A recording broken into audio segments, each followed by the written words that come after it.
Let's understand how you get your data from MySQL in Python. So, for understand the background, first let's understand the things. So, being a data server as a separate entity, we need to have something which are helping us for connecting both. So, we are having Python libraries.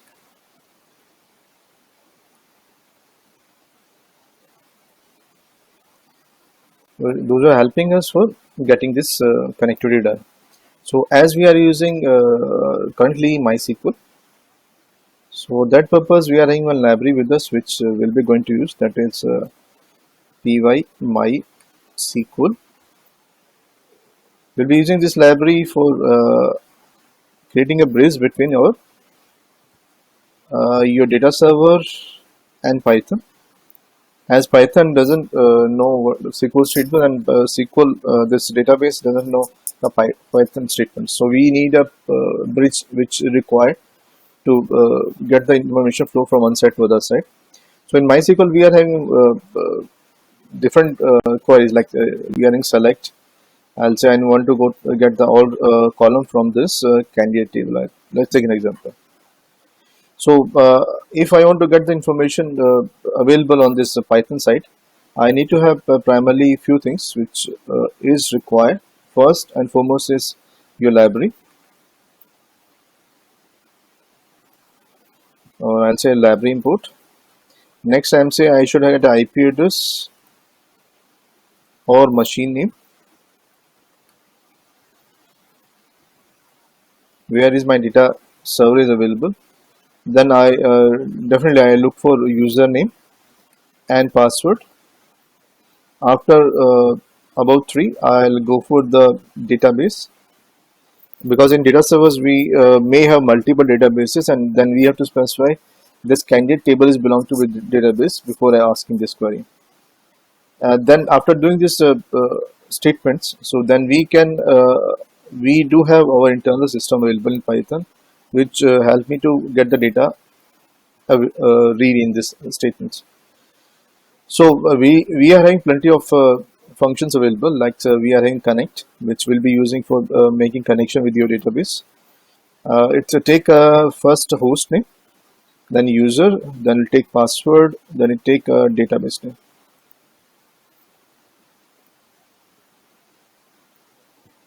Then we require one more you can say function available, cursor, which look like a postman.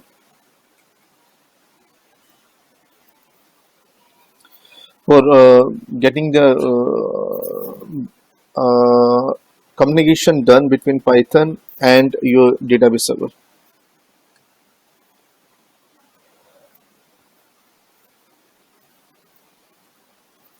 Then we are having methods which we'll be seeing in our coding part.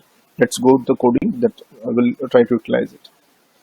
So first and foremost thing, I'll import py mysql. I name it ms, so that I henceforth if I refer ms, it Python will say I am going for py mysql. That's a alias name, you can say. I'm using connect method. I need host name and other things. I'm having this with me already. Let me copy that. So first is my host name, second is your username, third is your password, and fourth is your database. You can write like host, user, password,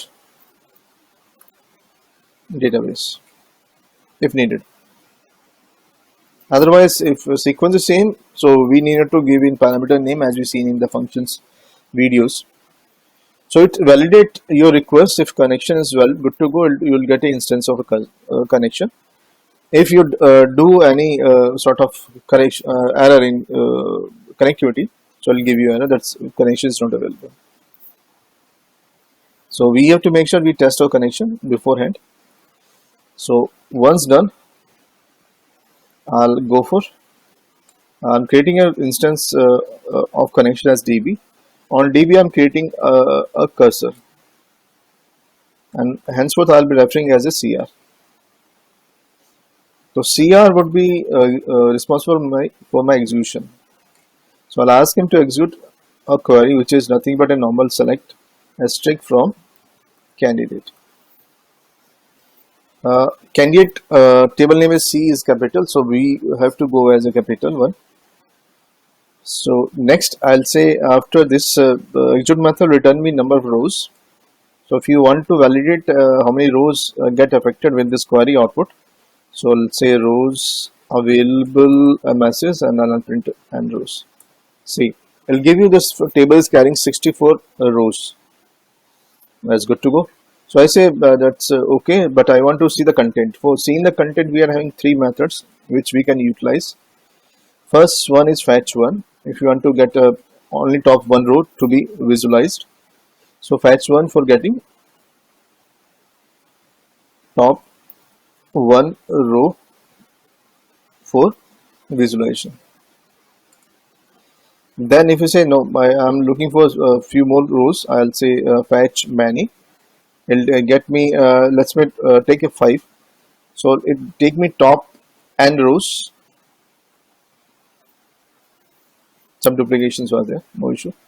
So still my user is not convinced, saying I want all records should be on dump on MySQL. So I'll say fetch all rows of output. So it dumped around 64 rows on your system, whatever data values are there. So that's a requirement which you can go for depending on case. And let's say I'll hold it in SR or RS. Even if I'm not aware what's the column name of my table, as in RS, let's say first row I'm saying it's a tuple of tuples. So I can go for the slicing options available in Python. So I'll say first 4. So I'm not getting any column headings here. So getting column headings, we are having one description property is there. So which you can use for getting the column name available for the function for the table which we have fetched. This candidate is carrying 4 columns. First is CID, name, city, and ID. Then this ID, name, city, and age. Depending on the case, you can take a call which option you want to opt for. Even if you want this column name along with the value should be displayed for first 5 values, let's see. For that purpose, we need to do some pre-processing to get the information clean. So let me take a first column name. For getting column name, I'm using the list comprehensions in cr.description. I'll say I'm interested in first value only, not all. So CLM will be carrying my column name only. And then I am running my loop of in RS. I'll say I'll go for first 5 only. For I in range, I say I'm making a loop of 4 up to 4, 0, 1, 2, 3, and I'm saying I'm getting say column name CLM I position. Then I'm putting a colon sign. Then I'm saying let's print the I also. Value of a single row with I location. Say I'll break this after this line completed. See. So first I say I. Let me show the I also, which will help you to understand things. So first value, which is CID, which is nothing but a first value of my row. Now subsequently I'll go for, and loop will carry on till my request being completed. First rows. That's a classic case. You can go for insert, delete, update. Similarly, or case are there. But in case of insert, delete, update, you have to put down one more statement, which is db.commit. If it is not there, it will be challenge for you. So let's take an example of, let me say I'm inserting something. Okay, I'm just copying this statement. So because I require this statement very frequently. So I urge you should keep this connect and execute statement in a single cell, because this connection is having timeout accessibility. It generally timeout after 2 to 3 minutes.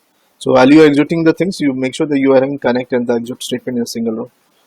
So I'll say, let me write down the statement. Say insert into candidate values. A column list you can give if needed, otherwise it's not required. So I'll say I'm saying 31 is my ID, and value I'm saying it's Satish, and city I say it's from New Delhi, and age I say it's of 34. Normal statement, I'm not accepting any value from user. I'm putting a hard code statements. Thereafter I'm saying ki,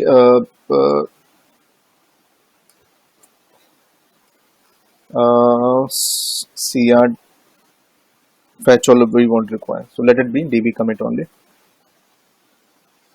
So the confirmation per se, as n rows should be greater than 0. If all well, I would be getting flag 0 greater than 0 only. So I'll say transaction say transaction executed successfully.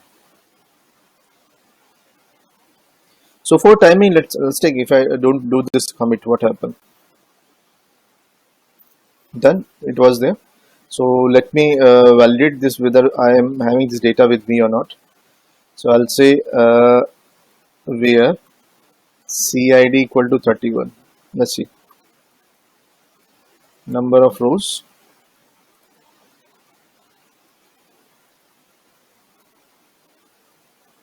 and I'm showing the row output also. I'll say fetch on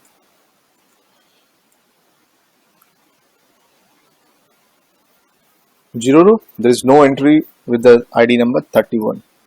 Okay, that's good too. If I do commit, let's see.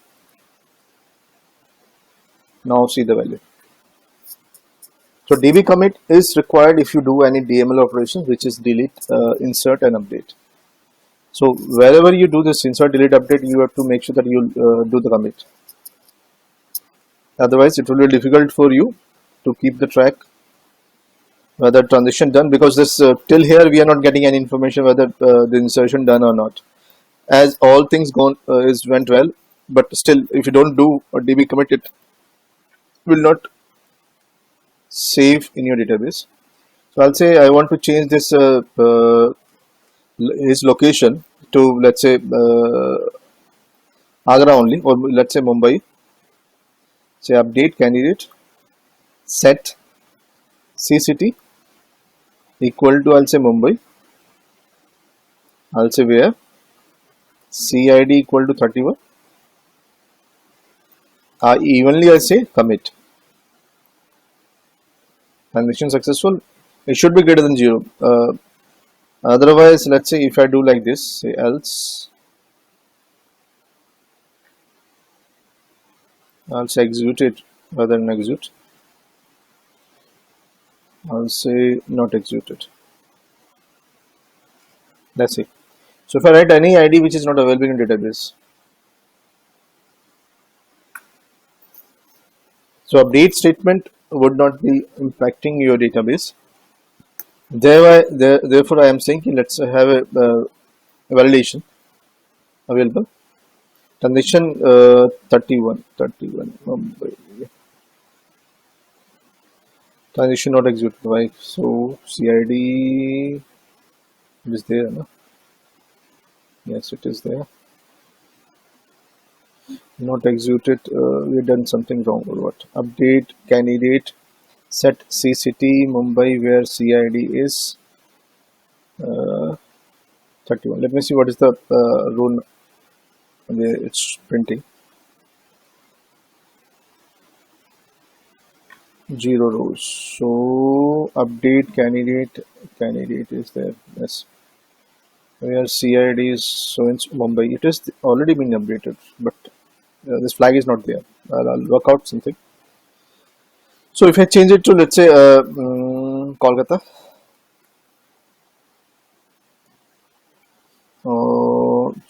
TTA, now it's done. So some variable assignment would be an issue. Fine. So we are done. Let's verify it whether it's done. Kolkata is there. So then last not least, I'll go for delete purpose. I'll say delete from table name candidate where CID is 31. I'll commit.